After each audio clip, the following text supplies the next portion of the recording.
الحمد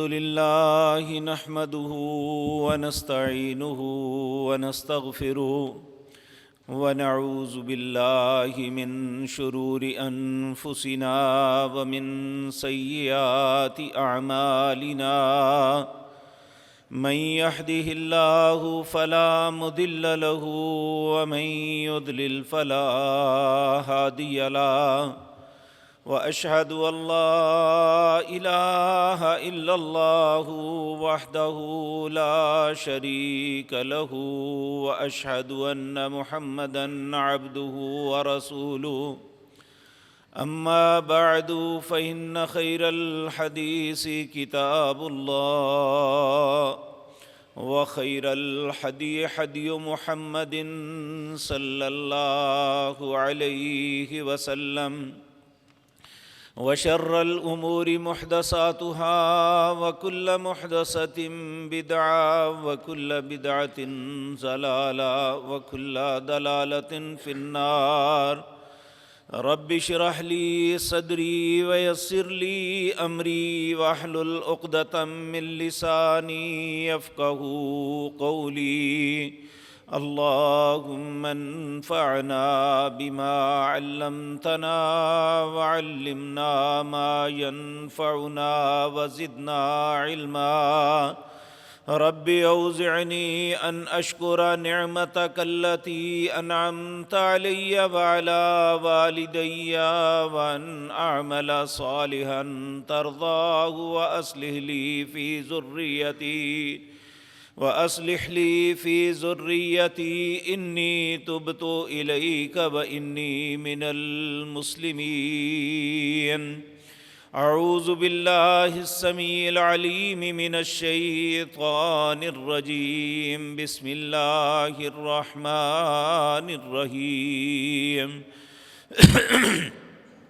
وعباد الرحمن الذين يمشون على الأرض حونا وإذا خاطبهم الجاهلون قالوا سلاما والذين يبيتون لربهم سجدا وقياما والذين يقولون ربنا اصرف عنا عذاب جهنم إن عذابها كان غراما إنها ساءت مستقرا ومقاما والذين إذا أنفقوا لم يسرفوا ولم يقتروا وكان بين ذلك قواما والذين لا يدعون مع الله إلها آخر ولا يقتلون النفس التي حرم الله إلا بالحق ولا يزنون ومن يفعل ذلك يلقى أثاما يضاعف له العذاب يوم القيامة ويخلد فيه مهانا۔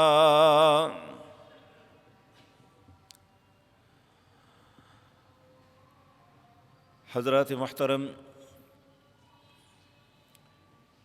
ایک وہ انسان جو اللہ کو اپنا رب مانتا ہے اور آخرت پہ یقین رکھتا ہے،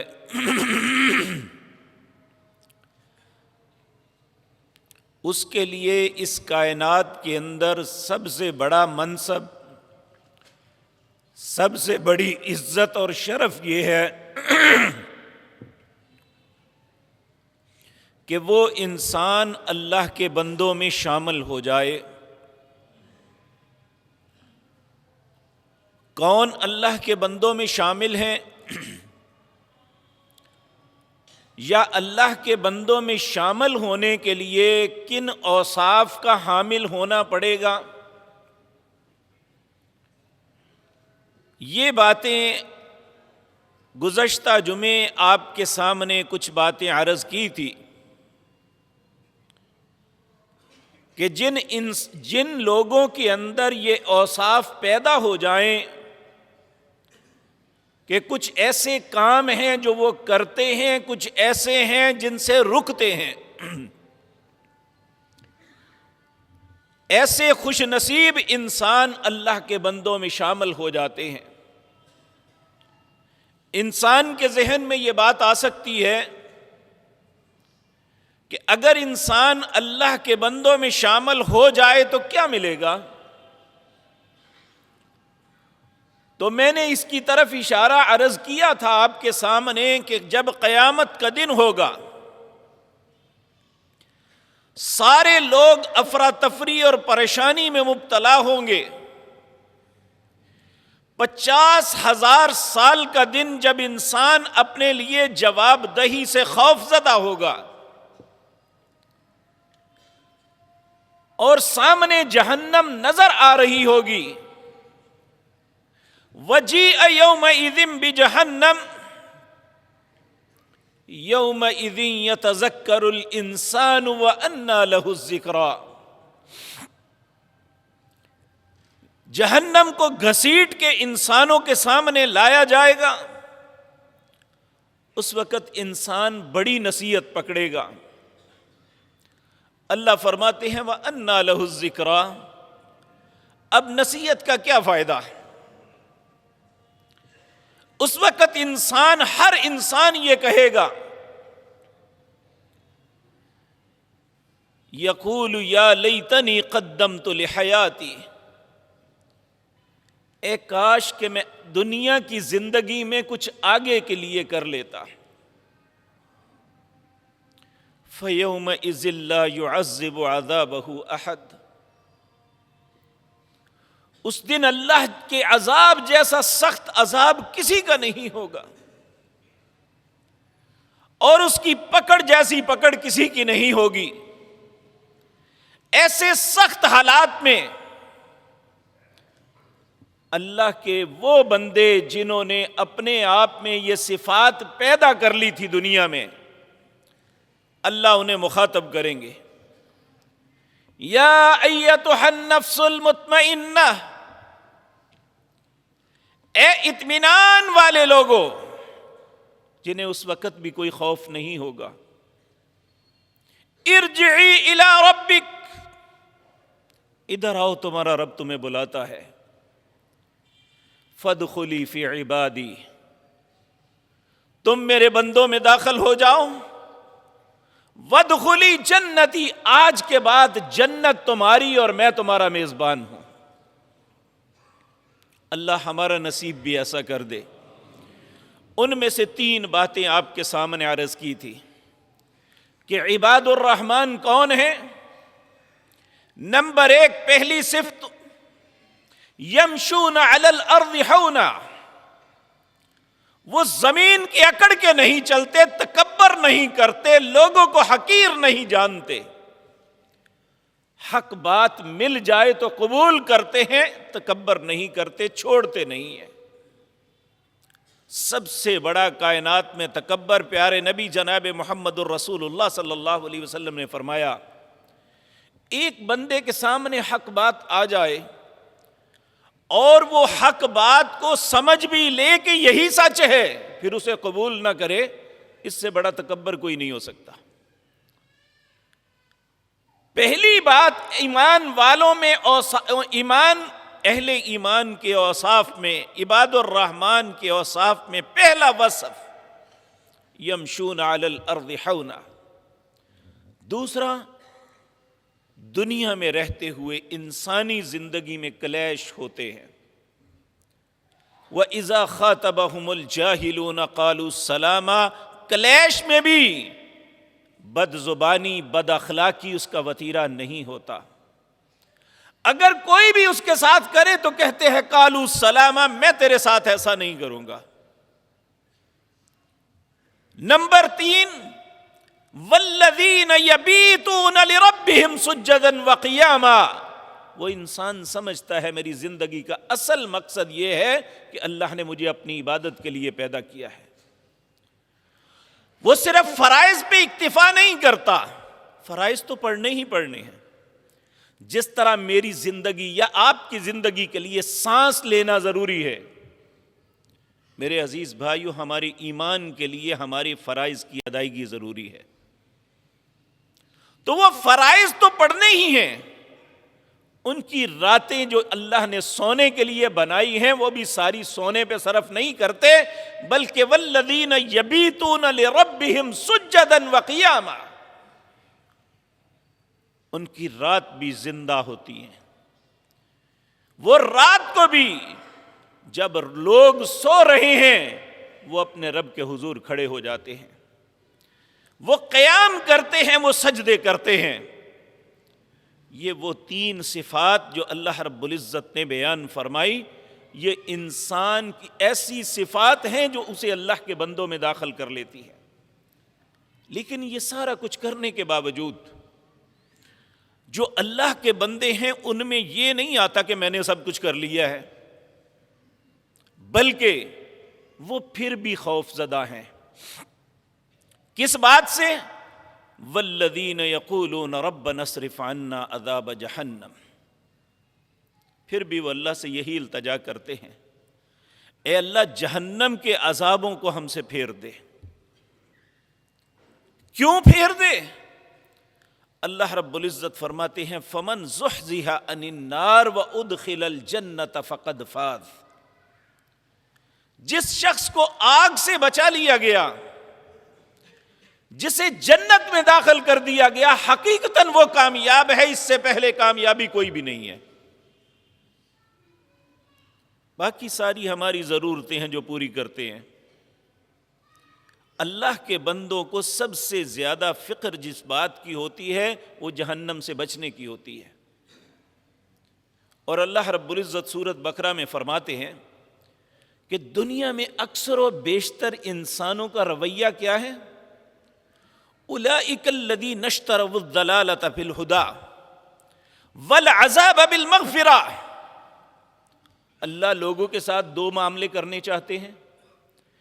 پہلا معاملہ لوگوں کو ہدایت کے رستے پہ گامزن کرنا چاہتے ہیں، دوسرا یہ ہے اللہ معاف کرنا چاہتے ہیں، لیکن انسان اس کے برعکس عمل کر کے کیا کہتے ہیں؟ اللہ کہتے ہیں اولئک الذین اشتروا الضلالۃ بالہدی، میں انہیں ہدایت دینا چاہتا ہوں، یہ گمراہی خرید کے لیتے ہیں۔ آپ یہ بات سب سمجھتے ہیں، بدکاری مفت نہیں ہوتی۔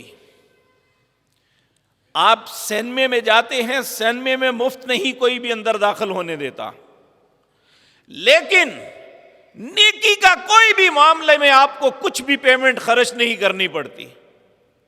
آپ اللہ کے گھر میں نماز پڑھنے کے لیے آئے، کوئی کچھ نہیں لیتا آپ سے،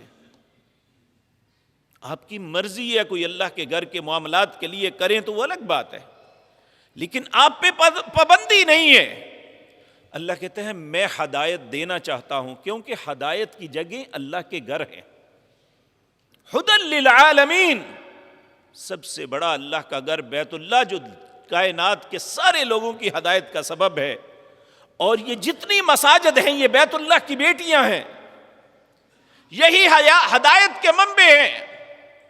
اللہ یہاں سے ہدایت دینا چاہتا ہے، لیکن انسان یہاں آنے کے بجائے ایک دوسرے رستے کو اختیار کرتا ہے۔ اولئک الذین اشتروا الضلالۃ بالہدی والعذاب بالمغفرہ، اللہ کہتا ہے میں معاف کرنا چاہتا ہوں، یہ عذاب کے رستے پہ چلتا ہے۔ پھر خود ہی اللہ فرماتے ہیں مجھے یہ تو بتاؤ فما اصبرہم علی النار، اس آگ میں صبر کیسے کرو گے؟ یعنی اس بات سے احساس ہوتا ہے کہ اللہ کو ہم سے زیادہ ہمارا احساس ہے کہ یہ آگ کے عذاب سے بچ جائیں، اور اللہ کے بندے جو ہیں انہیں اللہ نے یہ شعور دیا ہوتا ہے کہ وہ ہر آن، پہلی بات تو یہ ایسے کام نہیں کرتے جو عذاب کے لیے ہو، اور ایسے کام کرتے ہیں جو اللہ کی رضا کے لیے ہوں، اس کے باوجود آگ سے ڈرتے ہوئے کہتے ہیں والذین یقولون ربنا اصرف عنا عذاب جہنم، اے اللہ جہنم کے عذاب سے ہمیں محفوظ فرما دینا۔ میرے عزیز بھائیو، نبی مکرم جناب محمد الرسول اللہ صلی اللہ علیہ وسلم آپ کے صبح اور شام کے اذکار میں سب سے پہلا ذکر یہ ہے کہ آپ یہ کہتے اللہم اجرنی من النار، اللہم اجرنی من النار، اللہم اجرنی من النار، اے اللہ مجھے آگ سے بچا لے، اے اللہ مجھے آگ سے بچا لے۔ تو نبی مکرم فرماتے ہیں جہنم خود رب سے کہتی ہے اے اللہ تیرا بندہ مجھ سے پناہ طلب کر رہا ہے تیری، تو اسے پناہ عطا فرما دے۔ تو جو صبح شام اس فکر میں رہتا ہے، نہ اس کی کوئی صبح نہ اس کی کوئی شام اس بات سے خالی ہوتی ہے کہ وہ اللہ سے التجا کرتا رہتا ہے کہ اللہم اجرنا من النار، اے اللہ تو ہم سب کو آگ سے بچا لے گا۔ اللہ آگ سے بچا دیتے ہیں۔ تو یہاں بھی یہی بات ہے کہ نمازیں بھی پڑھی ہیں، اللہ رب العزت کی بارگاہ میں فرائض بھی ادا کیے ہیں۔ والذین یبیتون لربہم سجدا وقیاما، رات کو سجدے اور قیام بھی کیے ہیں، اس کے باوجود فخر کوئی نہیں۔ والذین یقولون ربنا اصرف عنا عذاب جہنم ان عذابها کان غراما، اس کے باوجود وہ منتیں ہی کرتے ہیں اپنے مالک و خالق کی، اے اللہ ہمیں جہنم کے عذاب سے بچا دے۔ یہ ایک سوچ ہے، یہ ایک طرز عمل ہے جو اللہ مالک مجھے اور آپ کو دے رہے ہیں، اور اس سے احساس ہوتا ہے کہ انسان خود عذاب میں جان بوجھ کے جاتا ہے، اللہ بچانا چاہتے ہیں۔ اور اللہ رب العزت نے قرآن کریم میں ایک مقام پہ فرمایا بھی ما یفعل اللہ بعذابکم، بتاؤ میں تمہیں عذاب کر کے کیا کروں گا، کیا ملے گا مجھے؟ ان شکرتم، لیکن اے حضرت انسان تیرا بھی تو کوئی حق ہے کہ جس مالک نے پیدا کیا، جس نے جس نے شعور سے نوازا، جس نے معاشرے میں تمہیں عزت دی، جس نے بے شمار رزق دیے، بہترین فیکٹریاں دی اور دکانداریاں دی، اچھا رزق دیا، گھر بار آل اولاد دی، کیا اس کا حق نہیں بنتا کہ اس کا شکر ادا کرو؟ ما یفعل اللہ بعذابکم، کیا کروں گا تمہیں عذاب کر کے؟ ان شکر تم، اگر تم شکر کر لو تو اب ہمارا حق یہ بنتا ہے، آپ اپنے ارد گرد جتنی نعمتیں اللہ نے ہمیں عطا کی ہیں آپ دیکھ لیں، اس میں کسی میں ہمارا اپنا کوئی کردار نہیں، اللہ کی عطا ہے جو ہر انسان کو ہوئی ہے۔ تو جب اللہ نے ہمیں یہ سب کچھ عطا کیا ہے، حتیٰ کہ جتنی بھی ایک انسان کا دائرہ کار ہے اسے اللہ نے ایک عزت سے نوازا ہے، اس کی اولاد اس کی عزت کرتی ہے، اس کے بہن بھائی اس کا احترام کرتے ہیں، معاشرے کے اندر وہ ایک قابل عزت انسان سمجھا جاتا ہے، تو یہ کون دینے والا ہے؟ وگرنہ ایک چھوٹی سی غلطی پوری زندگی کی عزت کو برباد کر دیتی ہے۔ اگر ہماری غلطیوں پہ اللہ نے پردہ ڈالا ہوا ہے تو یہ اس کا احسان نہیں، اس نے ہماری عزت کو بچا لیا۔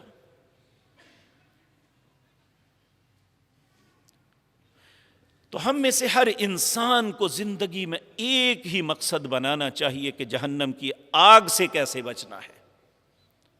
اللہ اپنے بندوں سے چاہتا ہی یہ ہے کہ میرے بندے جو ہیں والذین یقولون، وہ جو کہتے ہیں ربنا، اے رب ہمارے، اصرف عنا عذاب جہنم، ہم سے پھیر دے، دور کر دے جہنم کے عذاب کو، ان عذابها کان غراما، بے شک یہ عذاب تو ڈھانپ لینے والا ہے، انہا ساءت مستقرا و مقاما، اے اللہ یہ اتنی بری چیز ہے، جہنم کا عذاب اتنا برا ہے، نہ یہ تھوڑے وقت کے لیے ٹھہرنے کی جگہ ہے، نہ ہمیشہ کے لیے ٹھہرنے کی جگہ ہے۔ جس طرح کہ یہود نے، انہیں اپنی کرتوتوں کا پتہ تھا نا، کہنے لگے کہ اللہ ہمیں ہرگز عذاب نہیں کرے گا مگر چند دن، کیوں؟ کہ ہم اللہ کے بیٹے ہیں، اس کے محبوب ہیں۔ اور آج یہی سوچ ہماری بنی ہوئی ہے کہ ہم مسلمان ہیں، اگر ہماری غلطیوں پہ عذاب ہوا بھی تو تھوڑے وقت کے لیے ہوگا۔ اور میرے بھائیو، تھوڑا وقت کیا ہے؟ ایک بزرگ حافظ یوسف گکھڑوی رحمہ اللہ تھے، ان کی بچپن میں ان کی زبان سے بات سنی کہ لوگوں ذرا سوچو، اگر اللہ نے جہنم میں پھینک کے واپس نکال لیا تو معلوم ہے کتنا وقت لگے گا؟ جہنم میں جو چیز پھینکی جائے وہ 70 سال تک مسلسل گرتی ہے، پھر اس کی تہ کو لگتی ہے۔ تو اگر صرف گرا کے واپس نکال لیا جائے تو 140 سال تو لگ گئے۔ جبکہ اللہ رب العزت سورۃ سجدہ میں یہ فرماتے ہیں وَأَمَّا الَّذِينَ فَسَقُوا فَمَأْوَاهُمُ النَّارُ كُلَّمَا أَرَادُوا أَن يَخْرُجُوا مِنْهَا أُعِيدُوا فِيهَا وَقِيلَ لَهُمْ ذُوقُوا عَذَابَ النَّارِ الَّذِي كُنْتُمْ بِهِ تُكَذِّبُونَ۔ جو انسان گناہوں کی زندگی بسر کرتا ہے، جسے نیکی کا کوئی جذبہ نہیں ہے، ہر آن گناہوں میں ڈوبا رہتا ہے، وَأَمَّا الَّذِينَ فَسَقُوا، اس کا ٹھکانہ کیا ہے؟ فَمَأْوَاهُمُ النَّارُ، اے اللہ ہم سب پہ رحم فرمانا۔ فَمَأْوَاهُمُ النَّارُ، وہ جہنم میں جائے گا۔ كُلَّمَا أَرَادُوا أَن يَخْرُجُوا مِنْهَا، جب بھی وہ وہاں سے نکلنے کا ارادہ کریں گے، أُعِيدُوا فِيهَا، پھر پھینک دیا جائے گا۔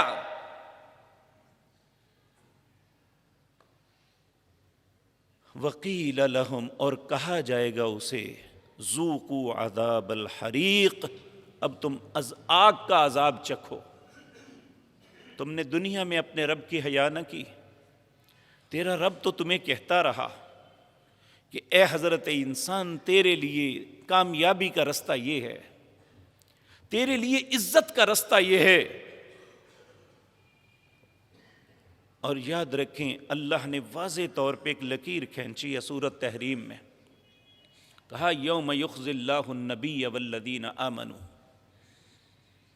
معہ، اس دن صرف دو لوگ ذلت سے بچیں گے، ایک اللہ کے انبیاء و رسل، اور دوسرے وہ ایماندار جو رسولوں کے ساتھی تھے، جن کی زندگی کے اعمال اللہ کے نبیوں کے اعمال کی طرح تھے، ان کا آئیڈیل، ان کے لیے اسوہ ان کے رسول تھے۔ وہ اپنے زمانے کے سنگر نہیں تھے، ان کے آئیڈیل سیاستدان نہیں تھے، ان کے آئیڈیل رسول تھے صلی اللہ علیہ وسلم۔ تو میرے عزیز بھائیو، ہماری زندگی کا سب سے اہم مقصد، دیکھیں آج دنیا میں بھی ہمیں پتا ہو نا یہ ذلت کا رستہ ہے، ہمیں جب وہاں جائیں گے تو ہمارے ساتھ اچھا سلوک نہیں ہوگا، ہم اس گھر نہیں جاتے، چاہے وہ ہمارے بھائی کا گھر کیوں نہ ہو۔ اگر ہمیں علم ہو کہ جب اس گھر جائیں گے تو ہمارے ساتھ وہ اچھا برتاؤ نہیں کرے گا، تو میرے بھائیو ہم سب نے لوٹ کے اپنے رب کے پاس جانا ہے، اور وہاں دو ہی باتیں ہیں، اچھا برتاؤ انبیاء اور رسل کے ساتھ، اور والذین آمنوا معہ، ان ایمانداروں کے ساتھ جو رسولوں کے ساتھی تھے۔ اور کسی کے ساتھ اچھا برتاؤ نہیں ہوگا تو کیا ہم نے کبھی اس بات کی فکر کی ہے؟ ہمیں تو ساری زندگی اسی بات کی التجا کرتے رہنا چاہیے، نمازیں بھی پڑھیں، رات کے قیام بھی کریں، اور تکبر سے بھی بچیں۔ ان ساری باتوں کے باوجود اللہ کی منتیں ہی کرنی چاہیے۔ والذین یقولون ربنا اصرف عنا عذاب جہنم ان عذابها کان غراما انها ساءت مستقرا ومقاما۔ اللہ ہم سب کو بھی محفوظ رکھے، اپنے عذابوں سے، اپنے غصے اور عقاب سے محفوظ رکھے۔ میرے عزیز بھائیو، نبی کریم صلی اللہ علیہ وسلم سے بہتر ذات نہ پہلے اللہ نے کوئی بنائی ہے، نہ آج ہے، نہ آئندہ ہوگی۔ اس کے باوجود کہ آپ اس کائنات کے سب سے اچھے انسان تھے، آپ کے متعلق اللہ کا فیصلہ ہے کہ آپ پہ جہنم کی آگ حرام ہے۔ جنت میں سب سے پہلے داخلے کے لیے آپ کے قدم مبارک اندر جائیں گے، سب انسانوں سے پہلے۔ اس کے باوجود اللہ کے سامنے جواب دہی کا خوف، اللہ کی ناراضگی سے بچنے کا خوف اتنا ہے کہ سید عائشہ صدیقہ رضی اللہ تعالی عنہا فرماتی ہیں، ایک رات میری آنکھ کھلی، ایسے تھا جیسے کوئی رو رو کے جس طرح ہنڈیا ابل رہی ہے اس طرح سینہ کھٹک رہا تھا۔ میں ایک دم گھبرائی۔ جب میں نے تھوڑے سے حواس بحال کیے تو اس وقت لائٹنگ تو نہیں تھی۔ کہنے لگی مجھے احساس ہوا کہ میرے سرتاج جناب محمد الرسول اللہ صلی اللہ علیہ وسلم نماز میں ہیں۔ کہتی ہیں میں نے جب ٹٹول کے دیکھا تو آپ سجدے میں پڑے ہوئے ہیں۔ میں نے اپنا کان قریب کیا کہ آپ کیا کہہ رہے ہیں اللہ سے، جس بات پہ اتنا گریہ زاری، اتنا رو رہے ہیں آپ۔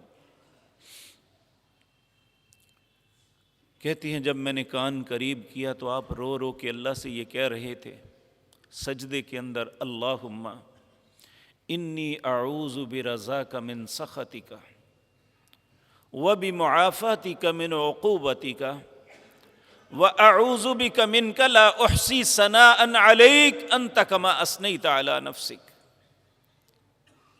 اللہم اے میرے اللہ، انی اعوذ برضاک من سخطک، جب تم مجھ پہ سختی کرنے کا ارادہ کرے تو میں تیری رضامندی کی پناہ چاہتا ہوں۔ وَبِمُعَافَاتِكَ مِنْ عُقُوبَتِكَ، اے اللہ جب تم مجھ سے انتقام لینے کا ارادہ کرے تو میں تیری عافیت کی پناہ چاہتا ہوں۔ وَأَعُوذُ بِكَ مِنْكَ، اے اللہ تیری ذات کے علاوہ جائے پناہ کہیں نہیں ہے۔ لَا أُحْصِي ثَنَاءً عَلَيْكَ أَنْتَ كَمَا أَثْنَيْتَ عَلَى نَفْسِكَ، اے اللہ مجھ میں تو اتنی بھی ہمت نہیں میں تیری تعریف کر سکوں۔ تیری اتنی تعریفیں ہیں جتنی تیری شان کے لائق ہیں، اور زار و قطار رو رہے ہیں۔ آپ نے نماز ختم کی، اماں جان رو پڑے، کہنے لگے یا رسول اللہ صلی اللہ علیہ وسلم، میں کچھ بات پوچھنا چاہتی ہوں۔ آپ نے فرمایا عائشہ پوچھو کیا پوچھنا چاہتی ہے؟ کہنے لگی کیا اللہ نے آپ پہ جہنم کی آگ کو حرام نہیں کیا ہوا؟ آپ نے فرمایا کیا ہے۔ کیا اللہ نے آپ کے لیے جنت کو واجب نہیں فرما دیا؟ آپ نے فرمایا ایسا ہی ہے۔ تو پھر عرض کرنے لگی یا رسول اللہ پھر اتنی گریہ زاری اور اتنا شدت کے ساتھ رونا آخر یہ کیوں؟ اللہ ہزاروں کروڑوں درود و سلام بھیجے نبی مکرم کی ذات مطہرہ پر۔ آپ بڑے پیار سے کہنے لگے عائشہ جس اللہ نے مجھ پہ اتنے احسان کیے ہیں، اولا اکون عبدا شکورا، کیا میں اس کا شکر گزار بندہ نہ بنوں؟ اب انڈرسٹوڈ ہے کہ آپ جہنم میں نہیں جا سکتے، یہ انڈرسٹوڈ ہے کہ آپ جنت کے سردار ہیں، بادشاہ ہیں، اس کے باوجود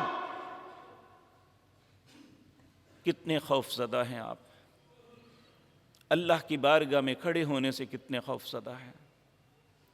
تو میرے بھائیو ہمارے دامن تو گناہوں سے اتنے غلیظ ہیں کہ کہیں پہ وہ وائٹنس نظر نہیں آتی، ہر جگہ داغ دبے ہی ہیں۔ اللہ ہم سب پہ رحم فرمائے اور ہماری سوچ بنا دے کہ ہماری زندگی کا مقصد یہ نہیں جس کے پیچھے بھاگ رہے ہیں۔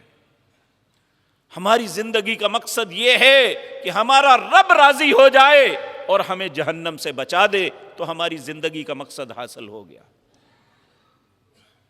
اگر یہ مقصد حاصل نہ ہوا تو برباد ہے یہ ساری زندگی، اس کا ایک ایک لمحہ ہمارے لیے بربادی ہے، یہ زندگی ہمارے لیے تباہی ہے۔ کیوں؟ اس لیے کہ اللہ سورۃ نبا کے آخر میں فرماتے ہیں وَيَقُولُ الْكَافِرُ يَا لَيْتَنِي كُنْتُ تُرَابًا، اس دن اللہ کے حکموں کا انکار کرنے والے کی کیفیت یہ ہوگی وہ منتیں کرے گا کاش میں مٹی ہو جاتا، آج اللہ کی عدالت میں نہ پیش ہوتا۔ اتنا پریشانی ہوگی انسان کے لیے العیاذ باللہ۔ تو میرے عزیز بھائیو، اگر ہم اللہ کے بندوں میں شامل ہونا چاہتے ہیں تو اپنی عبادات پہ فخر نہیں بلکہ ہمیشہ اپنے رب سے جہنم کے عذابوں سے پناہ مانگنی چاہیے۔ والذین یقولون ربنا اصرف عنا عذاب جہنم ان عذابها کان غراما۔ آگے اللہ فرماتے ہیں والذین اذا انفقوا لم یسرفوا ولم یقتروا وکان بین ذلک قواما۔ میرے عزیز بھائیو، آج ہم میں سے ہر انسان سمجھتا ہے جو کچھ میرے پاس ہے یہ دولت میری ہے، میں جیسے چاہوں استعمال کروں، لیکن اللہ یہ اجازت نہیں دیتے۔ ہم نہ دولت کو کمانے میں آزاد ہیں نہ خرچ کرنے میں آزاد ہیں۔ ایک تو ہے انسان فضول کاموں میں خرچ کرے، فضول کاموں میں خرچ کرنے کے متعلق اللہ نے فرمایا جو فضول خرچی کرتا ہے بے مقصد پیسہ، چاہے وہ شادی پہ خرچ کرتا ہے یا کسی اور چیز پہ جس کا کوئی مقصد نہیں، صرف اپنی انا بنانے کے لیے، کہا وہ اخوان الشیاطین، وہ شیطان کا بھائی بن جاتا ہے۔ اور اللہ کے بندے جو ہیں وہ تو اللہ کے رستے میں خرچ کرنا ہو تو تب بھی میانہ روی اختیار کرتے ہیں۔ نبی کریم صلی اللہ علیہ وسلم کے پاس ایک شخص آیا، اس نے کہا جی یہ پراپرٹی ہے میری، میں چاہتا ہوں کہ اللہ کے رستے میں دے دوں۔ آپ نے فرمایا تیری اولاد ہے نا؟ کہا ہاں یا رسول اللہ ہے۔ تو آپ نے فرمایا یہ خرچ کر کے اسے فقیر بنانا ہے؟ یہ ان کو دینا، اپنے بعد اپنی اولاد کو فقیر کر کے نہ چھوڑو۔ یعنی جذبہ اچھا ہے کہ میں اللہ کے رستے میں دے دوں، لیکن یاد رکھیں نبی کریم نے فرمایا صلی اللہ علیہ وسلم 4 درہم ہیں جو کوئی بھی انسان خرچ کرتا ہے۔ 1 درہم وہ ہے جو کسی غریب کو اس کے پیٹ بھرنے کے لیے یا اس کا تن ڈھانپنے کے لیے دیتا ہے، کہا اچھا ہے۔ 1 وہ درہم ہے، 1 وہ روپیہ ہے جو انسان اسلام کی سربلندی کے لیے خرچ کرتا ہے۔ آپ نے فرمایا یہ بھی اچھا ہے۔ 1 وہ ہے جو جہاد کے راستے میں خرچ کرتا ہے، آپ نے فرمایا یہ بھی اچھا ہے۔ آپ نے فرمایا سب سے اچھا درہم وہ ہے جو انسان رزق حلال کما کے اپنی اولاد کے منہ میں ڈالتا ہے، حرام کما کے نہیں، حلال کما کے، رزق حلال کما کے اپنی اولاد کے منہ میں ڈالتا ہے، اپنی بیوی، اپنی والدہ، اپنے بہن بھائیوں کو دیتا ہے، یہ سب سے بہترین صدقہ ہے۔ تو اللہ کے بندے جو ہیں وہ سب کے حق کو پہچانتے ہوئے یہ نہیں کرتے کہ سارا کچھ لوگوں میں بانٹ دیں اور اپنی اولاد فقر میں مبتلا ہو کے لوگوں سے مانگتی رہے۔ والذین اذا انفقوا، وہ اللہ کے بندے جب خرچ کرتے ہیں لم یسرفوا، اسراف نہیں کرتے۔ آج دیکھ لیں کہ ہم اپنے بیٹے کی شادی پہ 10-10 20-20 30-30 لاکھ روپے کی کپے میں ڈیکوریشن کر دیتے ہیں۔ کیا مقصد ہوتا ہے اس کا؟ کیا ملتا ہے ان جوڑوں کو؟ کیا ملتا ہے ان کے ساتھ، ان کے معاملات کو، سوائے اس بات کے کہ لوگ کہیں کہ بڑی ڈیکوریشن کی تھی؟ کیا ملا اس کے علاوہ؟ اور میرے بھائیوں، آج پابندی کے باوجود ہم اتنے اپنے وسائل کے مطابق حد کر دیتے ہیں کھانوں کی۔ ٹھیک ہے، بعض لوگ کہتے تو ہیں ایسا کھانا کسی نے نہیں کھلایا، لیکن ان کا کیا کریں گے جو دیکھ دیکھ کے روتے ہیں کہ ہم اپنی بیٹی کو بیانے کے لیے 50 بندوں کو یا 20 بندوں کو بھی کھانا نہیں کھلا سکتے۔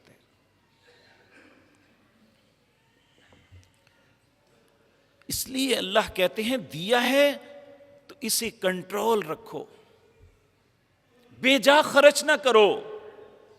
ایک مومن کی صفات میں یہ صفت نہیں ہے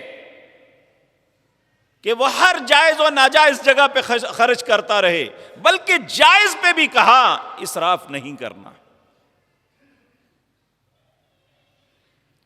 سیدنا سعد بن ابی وقاص رضی اللہ تعالیٰ عنہ یہ 10 مبشرہ میں سے ہیں، مکے کے لینڈ لارڈ لوگوں میں سے ایک ہیں، کہنے لگے یا رسول اللہ آپ کو پتہ ہے میری ایک ہی بیٹی ہے، میں چاہتا ہوں میں اپنا مال اللہ کے راستے میں خرچ کر دوں کیونکہ مجھے تکلیف ہے، بیمار ہوں۔ آپ پہلے شخص تھے جنہوں نے یہ ڈائیگنوز کیا کہ تیرا دل بیمار ہے۔ اس وقت ڈاکٹرز حکماء کو یہ پتہ ہی نہیں تھا کہ دل کو بھی تکلیف ہوتی ہے۔ آج تو ہارٹ پرابلم ہر تیسرے بندے کو ہے، اللہ سب کی حفاظت فرمائے۔ تو آپ نے فرمایا تیرا دل بیمار ہے تو اللہ تمہیں صحت دے دے گا، اولاد بھی دے گا۔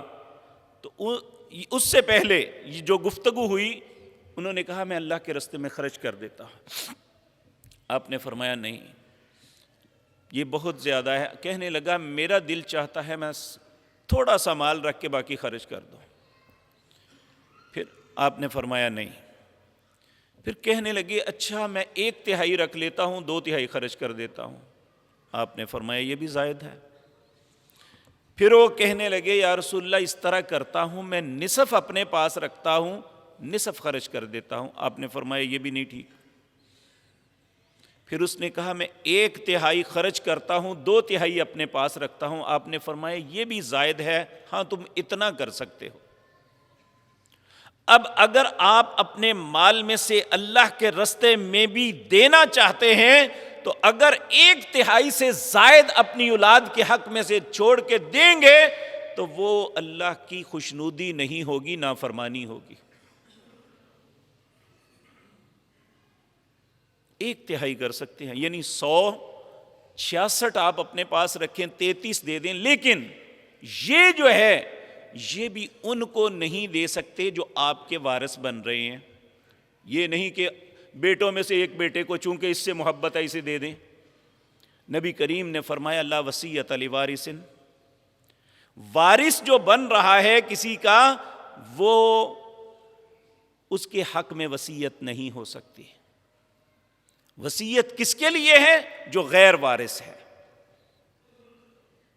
اگر آپ نے اللہ کے راستے میں بھی دینا ہے تو اپنی پراپرٹیز کا، اپنے اثاثوں کا 1/3 دے سکتے ہیں، اس سے زیادہ نہیں ہے۔ اور اہل ایمان کی صفت یہ بیان فرمائی والذین اذا انفقوا لم یسرفوا ولم یقتروا وکان بین ذلک قواما، جب وہ بھلائی کے کام میں بھی خرچ کرتے ہیں تو نہ اسراف کرتے ہیں نہ کنجوسی کرتے ہیں، بلکہ درمیانہ رستہ اختیار کرتے ہیں۔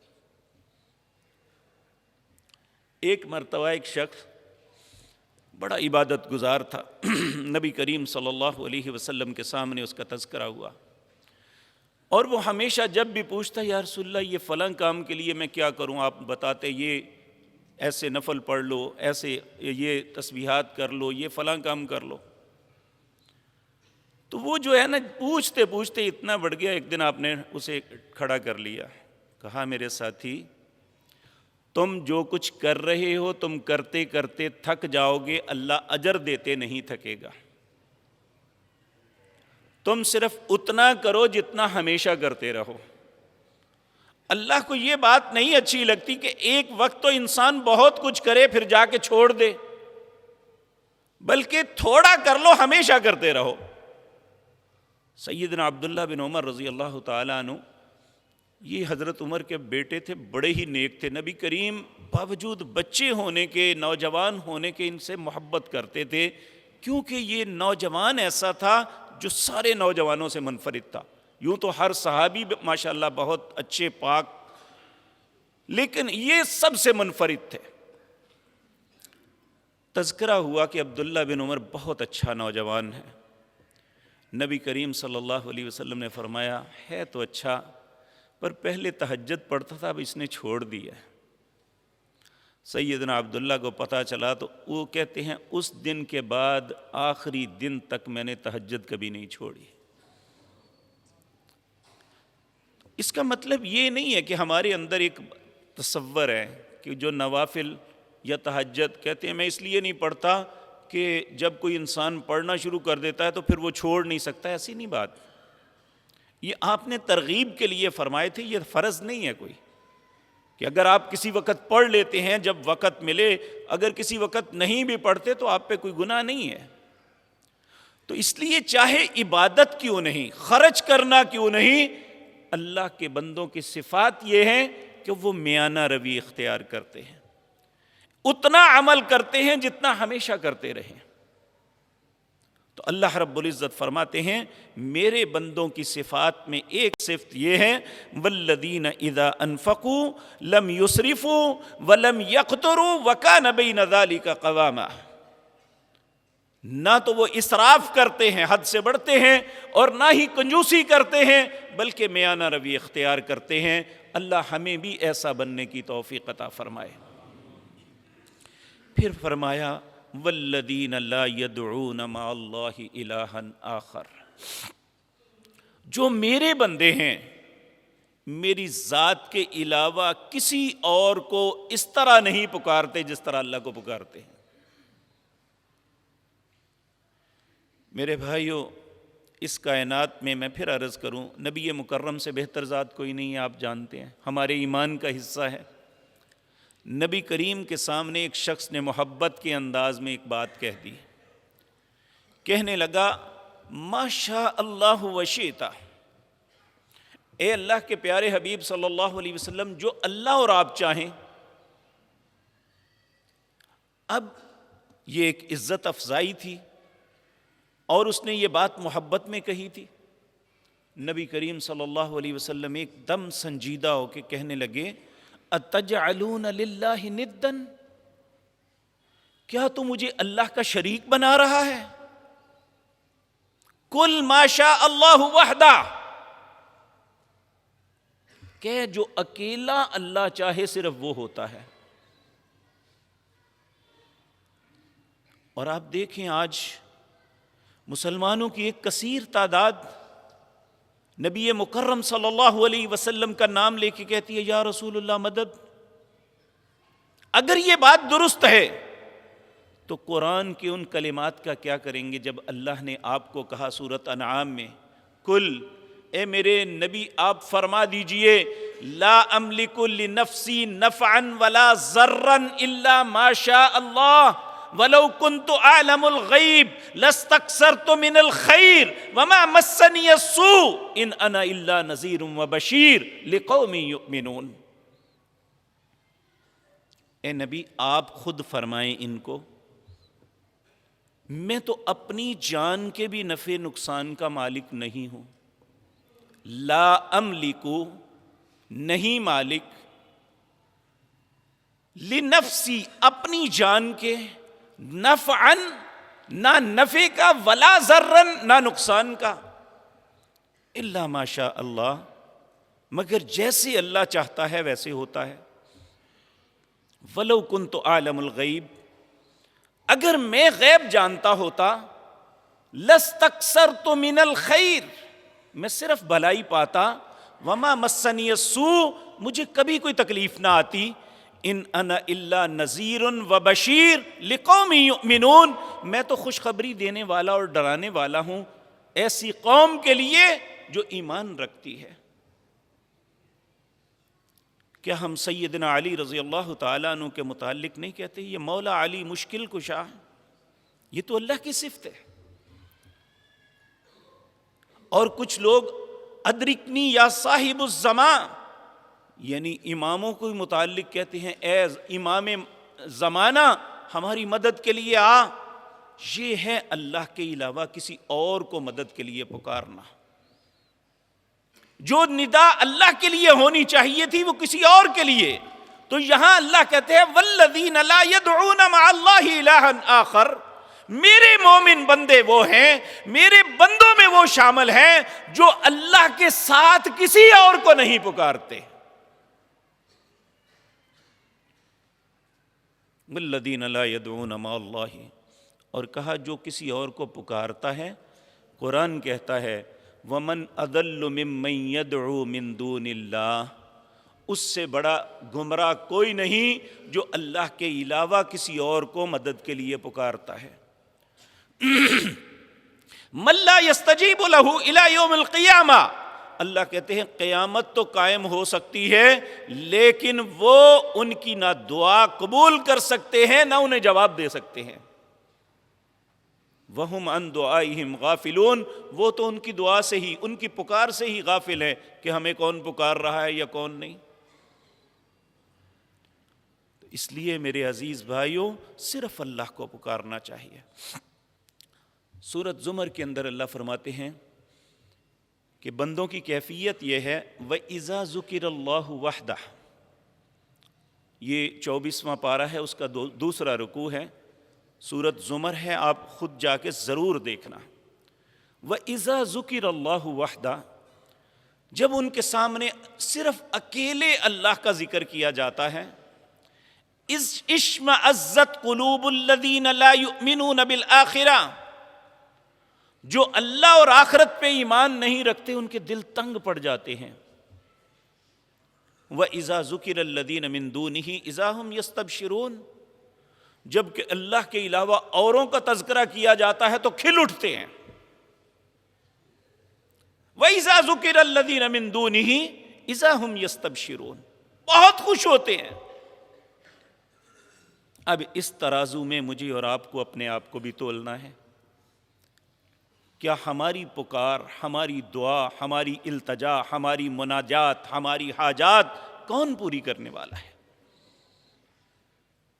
جبکہ اللہ نے چیلنج کیا ہے اس بات کا، وَإِن يَمْسَسْكَ اللَّهُ بِضُرٍّ فَلَا كَاشِفَ لَهُ إِلَّا هُوَ، اگر کسی کو تکلیف پہنچتی ہے تو اللہ کے علاوہ اسے کوئی نہیں حل کر سکتا۔ آج دنیا میں ایک وائرس پھیلا ہوا ہے، مختلف ممالک میں پھیل رہا ہے، اور کہتے ہیں ہم کنٹرول کر لیں گے، لیکن یاد رکھیں اسی کے حکم سے کنٹرول ہوگا، کیونکہ اس کے قانون ہے۔ وَإِن يَمْسَسْكَ اللَّهُ بِضُرٍّ، جب اللہ کسی کو، فرد کو، قوم کو، خاندان کو تکلیف میں مبتلا کر دے، فَلَا كَاشِفَ لَهُ، کائنات کی کوئی بھی طاقت انہیں اس مصیبت سے نہیں نکال سکتی، الا ہو، مگر صرف وہی جس نے اس تکلیف میں مبتلا کیا تھا۔ وَإِن يُرِدْكَ بِخَيْرٍ، کہتے ہیں اگر میرا ارادہ بھلائی کا ہو جائے، کسی کو دینے کا، عطا کرنے کا ہو جائے، فَلَا رَادَّ لِفَضْلِهِ، تو پھر میرے فضل کو کوئی نہیں روک سکتا۔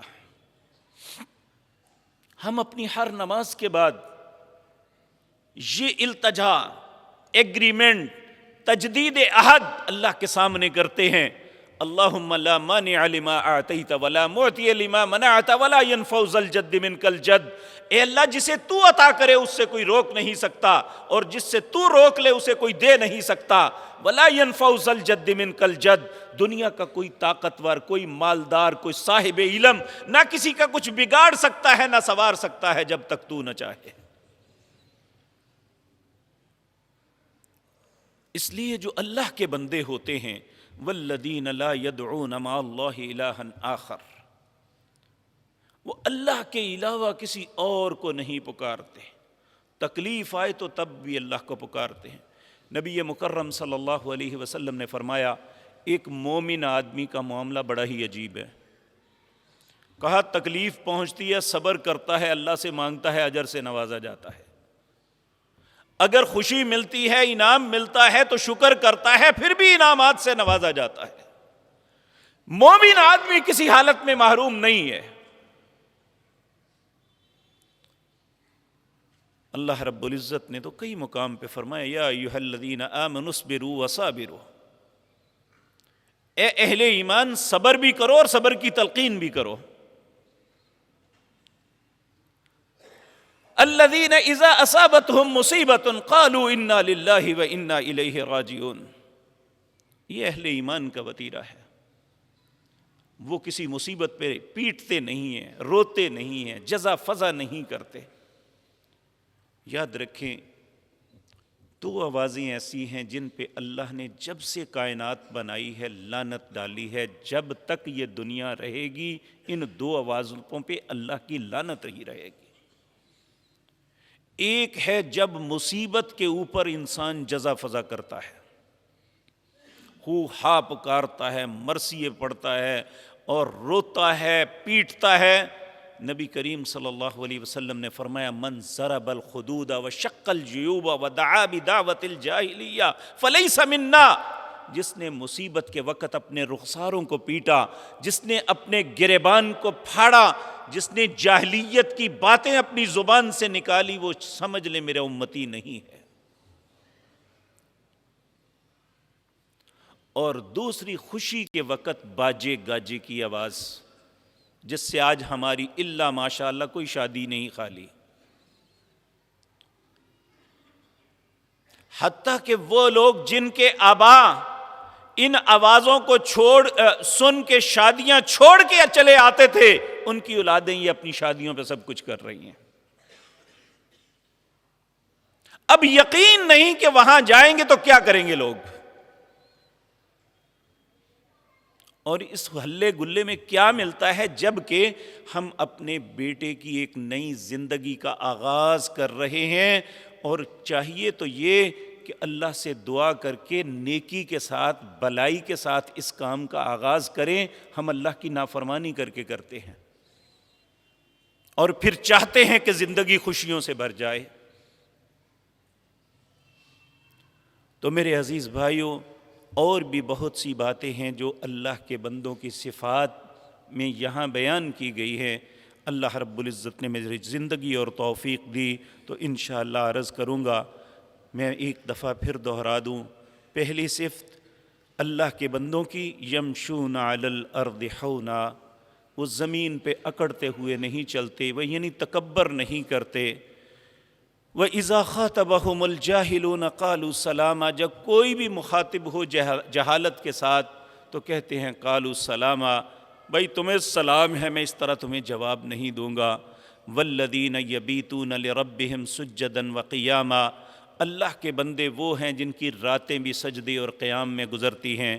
وَالَّذِينَ يَقُولُونَ رَبَّنَا اصْرِفْ عَنَّا عَذَابَ جَهَنَّمَ إِنَّ عَذَابَهَا كَانَ غَرَامًا، اللہ کے بندے وہ ہیں جو جہنم کے عذاب سے اللہ سے پناہ مانگتے رہتے ہیں، اور اللہ کے بندے وہ ہیں جو خرچ کرتے بھی اسراف نہیں کرتے، میانہ روی، درمیانہ رستہ اختیار کرتے ہیں۔ اللہ کے بندے وہ ہیں جو اللہ کی ذات کے علاوہ کسی اور کو نہیں پکارتے۔ اللہ ہمیں بھی ایسا بننے کی توفیق عطا فرمائے۔ اقول قولی ھذا واستغفر اللہ لی ولکم۔